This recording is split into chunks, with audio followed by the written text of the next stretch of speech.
के नंबर्स हैं, करेक्ट, तो आप उनके ऊपर नजर बनी हुई, तो इंडिविजुअली बहुत काम हो रहा है। और एक और स्पेस जो आप बहुत क्लियरली ट्रैक करते हैं और बहुत बार बोलते भी हैं, वो है mid cap and small cap banks भी। बॉन्ड यील्ड्स, अभी मैंने बताया बॉन्ड यील्ड नीचे आई, करेक्ट, आपका यस बैंक एक्टिव है, करेक्ट, आरबीएल बंधन आईडीएफसी फर्स्ट एक्टिव है, तो इंडिविजुअली काफी काम हो रहा है। अगर आप निफ्टी बैंक निफ्टी के ट्रेडर्स हैं, थोड़ा सा साइडवेज हो गया है, मुनाफा वसूली का सीन बन रहा है।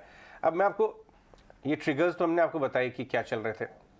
गोल्डमैन सैक्स ने आज सुबह अभी थोड़ी देर पहले एक बहुत इंटरेस्टिंग रिपोर्ट भी निकाली है, ये कहते हुए कि यूएस में मंदी आएगी, फेड जो है अपना हाथ रोक लेगा, रेट हाइक से शायद रेट कट कर दे। ये सब चीज़ जो है ना बहुत सिंप्लीफाई कर रहा है बाजार, और शायद अहेड ऑफ इटसेल्फ थोड़ा चल गया है। ये थोड़ी सी कॉशियस कमेंट्री गोल्डमैन सैक्स की अभी 1 घंटा पहले आई है, और इसी बात से मैं राहुल शाह, अपने जो गेस्ट हैं हमारे जो जुड़ रहे हैं आज मोतीलाल जी सवाल से, उनसे बातचीत शुरू करूंगा। राहुल, क्या आप इस बात से इत्तेफाक रखते हैं जो गोल्डमैन कह रहे हैं कि शायद बाजार extreme short to medium term में अहेड ऑफ इटसेल्फ चला गया है, क्योंकि हम ये बहुत सिंपलिस्टिक सिनेरियो हम पकड़ रहे हैं कि इन्फ्लेशन पीक आउट हो गया, रेट हाइक सब नहीं आएंगे या प्राइस ट्रेंड है। ये यूएस बाजार की बात कर रहे हैं, बट ये अगर वहां अप्लाई होगा तो हमारे यहाँ भी अप्लाई होगा। आपकी क्या राय है? हाय, गुड आफ्टरनून। आई थिंक देखो, एक एक्सट्रीम पेसिमिज्म था जब हम 15,300 15,500 के आसपास निफ्टी में पहुंच गए थे। सबको लग रहा था कि 12,000 निफ्टी हो जाएगा गोइंग फॉरवर्ड, ऐसा वैसा। और अभी जैसे बाजार थोड़ा चलना चालू हुआ है, तो ऑब्वियसली एक लेफ्ट आउट फीलिंग रहती है लॉट ऑफ पीपल की। तो lot of institution, lot of investors को भी एक लेफ्ट आउट फीलिंग मेरे हिसाब से है। और बाजार थोड़ा तेज जरूर चल गया। लास्ट 10-15 दिन में हम देखें तो सेशन में अच्छी खासी तेजी हो चुकी है। और ओवरऑल ग्लोबली बात करें, ग्लोबली कंपेयर टू इंडिया, तो मुझे लगता नहीं है कि India, I think broad based macro indicators हम देखें तो काफी स्ट्रॉन्ग देखने को मिले हैं। Be it be GST numbers, be it be auto sales data, be it be आपका ओवरऑल एयरवे बिल्स, तो मेरे ख्याल से सभी ओवरऑल ब्रॉड बेस्ड फैक्टर्स हम देखें इकोनॉमिकली तो मेरे ख्याल से काफी तेज है। तो आई डोंट थिंक सो कि नियर टर्म में बाजार, इंडियन बाजार, I think will continue to perform. और जैसे हम ग्लोबली देखते हैं, जैसे इंटरेस्ट रेट्स के कर्व की आपने बात की, तो मैं फिर एक बार हमने सोचा कि डॉलर रुपी वीक हो रहा है, तो मेरे ख्याल से एक बार आरबीआई को आके को स्टैंड लेना पड़ेगा। बट वीजा भी हम देखें बाकी सब अदर करेंसीज पे जहाँ पे अपना रुपया काफी स्ट्रांग हुआ है, रुपी वर्सेस यूरो देखे, यूपी वर्सेस येन देखे, तो मेरे ख्याल से काफी स्ट्रेंथ देखने को मिल रही है। एंड इंटरेस्टिंगली इंटरेस्ट रेट्स की साइकिल करें तो India still pre Covid rates, Covid के पहले अभी भी 50 बेसिस पॉइंट लोअर है। तो ये मेरे ख्याल से बाजार में फैक्टर्ड इन है ये सब बातें। और जिस तरह से हमने कमोडिटी प्राइसेस ये सब में मंदी देखी है और ऊपर के भाव से अच्छी खासी बिकवाली भी आते हुए देखी है, तो I think that inflation definitely एक बार मेरे ख्याल से फैक्टर इन हो चुका है। आई थिंक पीक्ड आउट लग रहा है, और लग नहीं रहा है जहां पे एक बार हम बात कर रहे हैं कि रिसेशनरी सिनेरियो आ जाएगा, और ये एक बार जो हम बोल रहे हैं कि there could be inflation, we have not peaked out, so both are contradict होते हैं। तो मुझे नहीं लगता है कि ऐसा कुछ बड़ा यहाँ से मंदी हो सकेगा बाजार में। एक बॉटम अप अप्रोच के साथ तेजी करते रहना चाहिए, ऐसा मेरा मानना है। Right, absolutely. आप बिल्कुल राहुल, लेकिन एक बार इस पर बाजार पर एक बार व्यू डालते हैं। हम जब शुरू किया था हमने शो, तो हम फिर भी थोड़े प्रेशर के साथ थे, लेकिन आप बाजार में आपको अच्छी रिकवरी तो दिख रही है। आप 17,300 के ऊपर कंफर्टेबल है इस वक्त, लगभग 6-7 पॉइंट का माइनर सा डेंट आपको दिख रहा है, लेकिन बैंक निफ्टी आपको लगभग 150 पॉइंट्स ऊपर दिखाई दे रहा है। बाजार पर आज निफ्टी पर जो आपको एक रेंज मिली है, राउंड अबाउट आपको 100 पॉइंट की रेंज तो आज दिन में मिली है, लेकिन जिस तरह से 2 बजे के बाद मेजरली कहा भी जाता है कि शायद एफआई ज़्यादा एक्टिव होते हैं। लेट्स सी आज किस तरह की बाइंग आती है या आज कैसी एफआई फिगर्स आती है। But coming back to the conversation Rahul, यहाँ पर बहुत बात ये भी हो रही है कि शायद बाजार अब एक बेस बनाने के पास है। FY 23 के लिए तो कम से कम एक अच्छा बेस बना ही रहा है। और कौन से सेक्टर्स हैं, अगर टू व्हीलर स्पेस की भी बात करें तो क्या आप टू व्हीलर स्पेस को एक 3 डिफरेंट बकेट्स में और बास्केट्स में बात करना चाहेंगे? जैसे अभी इस वक्त आप टू व्हीलर नंबर्स भी देख रहे हैं, ऑटो सेल्स वॉल्यूम देख रहे हैं, एक्सपोर्ट फिगर्स देख रहे हैं, इस स्पेस में आपकी नजर कहाँ होगी? I think rightly pointed out. I think सबसे biggest beneficiary, I think commodity price जैसे metals वगैरह गिरे हैं, तो I think biggest beneficiary is auto. तो raw material cost उनकी कम होती है, benefit ऐसा कोई पास लंबा चौड़ा पास ऑन नहीं किया जाए। और जिस तरह से हम मंथली नंबर्स देख रहे हैं, तो मोमेंटम बिल्ड हुआ है सभी स्टॉक्स के अंदर। तो मेरा मानना है कि Bajaj auto preference, Eicher motor preference two wheeler space के अंदर मुझे लग रहा है कि ये काफी अच्छे मेरे ख्याल से आने वाले दिन में स्ट्रॉन्ग हो सकते हैं टू व्हीलर स्पेस के अंदर। और मेरे ख्याल से लास्ट 1.5-2 साल में ऐसे कोई बड़े रैली भी नहीं आई है, और लास्ट 3-4 महीने से हम लोग ट्रैक्शन देख रहे हैं ऑटो स्पेस के अंदर and specially two wheeler space के अंदर। तो मैं मानता हूं कि आइशर और बजाज ऑटो ये टू व्हीलर स्पेस में डेफिनेटली लॉन्ग किया जा सकता है यहाँ से।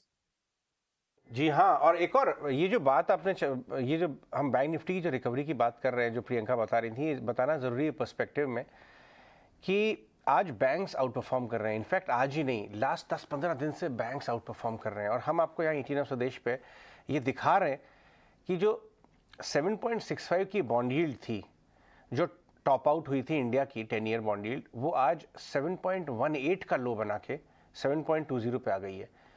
ये कोई अपने आप से मामूली बात नहीं है। ये अगर आप बैंक निफ्टी के ट्रेडर हैं तो आपको ये जानना ज़रूरी है कि बॉन्ड यील्ड गिर इतनी शार्पली रही है आपके अगस्त के पॉलिसी के पहले। कुछ तो बॉन्ड मार्केट इतना ज़्यादा क्या इतना डविश क्यों हो रहा है बॉन्ड मार्केट, इसलिए, और इससे स्ट्रेंथ मिलती है बैंक निफ्टी आपको। इंट्राडे आज बैंक निफ्टी में बहुत बढ़िया चांस था, यील्ड नीचे थी तभी बैंक निफ्टी रेड में आ गया था इंट्राडे के लिए 400 पॉइंट।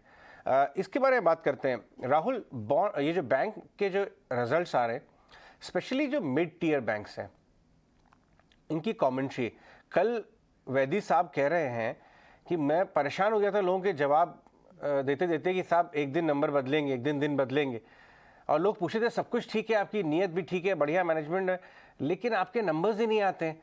कल चीज़ बदली, कल 15% चला, आज भी स्टॉक ऊपर है। क्या इस तरह के कुछ नामों में बैट लेनी चाहिए? अब येस बैंक में बड़े लोगों के आने की खबर है, क्या इन पे एक बेट बनती है? रिस्क रिवॉर्ड अट्रैक्टिव है इस समय? आई थिंक ब्रॉडली हम देखें तो नंबर्स काफी स्ट्रांग रहे ये quarterly performance most of the large banks के अंदर, और मैं प्रेफर करूंगा large banks rather than smaller banks के अंदर। एक तो होता है आपका अर्निंग्स विजिबिलिटी, और मेरे ख्याल से लार्ज बैलेंस शीट रहता है इन लोगों का, तो कुछ भी कोई आता है तो मेरे ख्याल से नेगेटिव बैंकिंग के लिए तो they will able to manage it. तो मुझे लगता है कि अगर खेलना ही है आपको तो मेरे ख्याल से best play is PSU banks. ये सब के अंदर हमने देखा कि आज थोड़ा मोमेंटम पिकअप होने में देखा हुआ है, जैसे बैंक ऑफ बड़ौदा में हमने थोड़ी तेजी देखी है, कैनरा बैंक में देखी है, यूनियन बैंक में। आई थिंक ये 3-4 बैंकों के जो नाम मैंने लिए, तो मेरे ख्याल से 50,000 करोड़ के मार्केट कैप, 50-60 हजार करोड़ के मार्केट कैप के आसपास ट्रेड होते हैं। तो मेरे ख्याल से this are better banks trade करने के लिए, अगर रेदर देन ट्रेडिंग इनटू जो छोटे नाम जीएस बैंक या सब में जाए। तो ये मेरे ख्याल से जहां पे अर्निंग्स रिकवरी हमको लग रहा है गोइंग फॉरवर्ड, पिक आउट हो चुका है एनपीए साइकिल, और मेरे ख्याल से लंबे अर्जे के बाद पीएसयू बैंक्स के अंदर थोड़ा मोमेंटम बिल्ड होना चालू हुआ है। तो मेरा मानना है वैल्यूएशन बहुत ही कंपेलिंग है, हमेशा रहा है, लेकिन अभी मुझे लग रहा है कि गंदगी से बाहर आते हुए दिख रहे हैं पीएसयू बैंक्स। तो प्रेफरेंस मेरी रहेगी बैंक ऑफ बड़ौदा, जो आज थोड़ा ऊपर है, लेकिन अभी भी मुझे लग रहा है कि काफी सारे इन्वेस्टर्स का नाम हमने देखा है आते हुए लास्ट क्वार्टर में, और अभी भी जारी रहेगा। तो मेरे ख्याल से obviously bank of Baroda, Canara bank, union bank, ये 3 बैंक देख सकते हैं जो लार्ज बैंक है पीएसयू बैंक्स में, यहाँ से ट्रेडिंग के लिए और ऑल्सो इन्वेस्टमेंट पर्सपेक्टिव के लिए देख सकते हैं। बैंक ऑफ बड़ौदा का शानदार नंबर था। मैं जब कमेंट्री अच्छे की बात कर रहा था, दोनों की बात कर रहा था, Canara bank, bank of Baroda, union bank, ये पूरा पॉकेट जो है। और इसीलिए आप देखिए ना 6 तारीख को जो एसबीआई के रिजल्ट्स हैं उसकी एक्सपेक्टेशन बढ़ रही है। हमने तो फ्राइडे को दिलवाया था। आप देखना चाहेंगे भाव इस समय एसबीआई का? बिल्कुल, इनफैक्ट आप फ्राइडे बोल रहे हैं, आप थर्सडे को ही बात कर चुके थे। आप थर्सडे फ्राइडे दोनों दिन ट्रेड्स हैं। 25 रुपये मिला है आपको वहाँ से एसबीआई में, हमारे एनालिस्ट के ऑब्वियसली रिकमेंडेशन से। ये देखिए 30 रुपये में 25 बोल रहा था। तो ये जो ईपीएसयू पॉकेट भी राहुल ने बोली ना, इसमें वाकई में फंडामेंटली बहुत बदलाव है और ओनरशिप अभी बहुत कमज़ोर है, और इनफैक्ट एफआई ने तो बेचा ही है। ये आपने खबर देखी गोदरेज प्रॉपर्टीज में कुछ मैनेजमेंट चेंज हुआ है? आपने ये खबर देखी क्या? मल्होत्रा साहब चले गए, पांडे जी नए एमडी बन के आए हैं और मोहित मल्होत्रा चले गए। आप गोदरेज प्रॉपर्टीज को ट्रैक करते हैं क्या राहुल? मैं क्लोजली ट्रैक नहीं करता हूँ। आज नंबर्स भी आए हैं, तो मेरे ख्याल से डिफिकल्ट होगा कुछ कमेंट करने के लिए गोदरेज प्रॉपर्टीज के लिए। ऑलराइट, बिल्कुल ठीक है राहुल, लेकिन एक चीज तो है ये फॉर श्योर, ये जो नंबर्स इस बार जो सरप्राइज कर रहे हैं वॉल्यूम फ्रंट पे कि डिमांड, अंडरलाइंग डिमांड इतनी स्ट्रांग है, आप कंज्यूमर डिस्क्रिशनरी पे, कंज्यूमर स्टेपल्स पे, वहां आप किस तरह का फोकस रख रहे हैं? आपको क्या लग रहा है कि आगे भी गोइंग फर्दर, क्योंकि इस क्वार्टर ने जिस तरह से सरप्राइज किया ये तो बहुत क्लियर था कि शायद मार्जिन इंपैक्टेड होंगे, और एक क्वार्टर भी शायद हो सकता है जहां मार्जिन इंपैक्टेड दिखे, जिस तरह की वॉल्यूम ग्रोथ यहाँ दिख रही है, वो आप कंज्यूमर डिस्क्रिशनरी स्पेस को कैसे एनालाइज कर रहे हैं? I think overall consumer space की बात करें तो मेरे ख्याल से मार्केट्स ऑब्वियसली डिस्काउंट्स के जो भी क्या होगा, तो लास्ट क्वार्टर में हमने देखा कि मार्जिन इम्पैक्ट आएंगे, लेकिन मार्जिन इम्पैक्ट के सामने हमने वॉल्यूम ग्रोथ देखा है काफी सारी कंपनीज के अंदर, कंज्यूमर डिस्क्रिशनरी के अंदर। तो मेरा मानना है कि ऑब्वियसली जिस तरह से सेटअप बन रहा है इंडिया में, तो आई थिंक जब इन्फ्लेशन कूल ऑफ हो जाता है तो आई थिंक डेफिनेटली मेरे ख्याल से बेस्ट बेट होता है कंज्यूमर प्ले। इसीलिए हमने देखा है कि टू व्हीलर्स प्ले में भी आई थिंक देखे कौन कंज्यूमर समझे हम, तो उसमें अच्छी खासी ट्रैक्शन आने को देख रहे हैं। सो ओवरऑल मुझे लगता है कि सभी कंज्यूमर कंपनीज जो है स्टार्टिंग फ्रॉम एफएमसीजी, तो एफएमसीजी में मेरे ख्याल से आप इमामी के नतीजे देखें मिड कैप के अंदर, तो नंबर्स भी ठीक ठाक थे मेरे ख्याल से, हालांकि किसी को बड़ी मोमेंटम नहीं आई है, तो मेरे ख्याल से वो इमामी देख सकते हैं और रिस्क रिवॉर्ड फेवरेबल हो सकता है वो स्टॉक के अंदर। सेकेंडली आई थिंक दिग्गज में जाए तो मेरे ख्याल से एशियन पेंट ऑब्वियसली काफी अच्छा खासा चल चुका है नीचे से, बट अभी भी मेरे ख्याल से मोमेंटम स्ट्रॉन्ग रहेगा। सिमिलरली लीवर का भी नंबर्स काफी स्ट्रॉन्ग आए, तो मेरे ख्याल से ये कंज्यूमर पैक के अंदर ये खेल सकते हैं। लेकिन हालांकि if you ask me then I think auto remains the best bet. अगर हम थोड़ा ब्रॉड बेस बात करें तो मुझे लगता है कि ऑटो पैक के अंदर टू व्हीलर, फोर व्हीलर सभी मेरे ख्याल से ओवरऑल अच्छे खासे मोमेंटम बिल्ड हो सकते हैं सब स्टॉक्स के अंदर। अच्छा, ऑटो की बात कर रहे हैं आप, राइट? ऑटो एंसिलरी पे क्या व्यू है? कोई अच्छा लगता है आपको वहाँ पे stocks? I think Ajay ji एक चीज समझिए कि जब भी ऑटो चलता है तो ऑटो एंसिलरी डेफिनेटली चल सकते हैं। तो मेरा मानना है कि टायर स्टॉक्स देख सकते हो ऑटो एंसिलरी में। आई थिंक क्रूड प्राइस थोड़ा कूल ऑफ हुए देखने को मिले, रबर प्राइसेस थोड़े कूल ऑफ हुए, तो मेरे ख्याल से टायर स्टॉक्स डेफिनेटली देख सकते हैं ऑटो एंसिलरी के अंदर। वैल्यूएशन भी बहुत ही सस्ते मिल रहे हैं सभी tyre stocks. So I think CEAT है, जेके टायर जो है मेरे ख्याल से, बालकृष्णा, ये तीनों मेरे ख्याल से टायर स्टॉक्स के अंदर देख सकते हैं। फिर मेरे ख्याल से भारत फौज है, मेरे ख्याल से स्टॉक चलानी है काफी अर्जों से, थोड़ा बहुत मोमेंटम लास्ट 2-3 महीने से देखने को मिला है, तो मेरे ख्याल से भारत फौज देख सकते हैं। तो ये 3-4 स्टॉक्स जो हैं अब मेरे ख्याल से ऑटो एंसिलर के अंदर डेफिनेटली अच्छे लग रहे हैं। ऑलराइट, एब्सोल्युटली राहुल, आप तो ये सारे इंसाइट्स जो राहुल हमसे आज शेयर कर रहे हैं, अपने हर स्पेस पर उन्होंने अपना इंसाइट भी दिया, ऑटो एंसिलरी पर, इनफैक्ट टायर स्टॉक्स में भी वो सीएच जैसे स्टॉक्स की बात भी यहाँ कर रहे थे। बिल्कुल शुक्रिया राहुल आज समय देने के लिए, और ये सारी बातें, सारी चर्चा हमारे व्यूअर्स तक पहुँचाने के लिए बहुत बहुत शुक्रिया।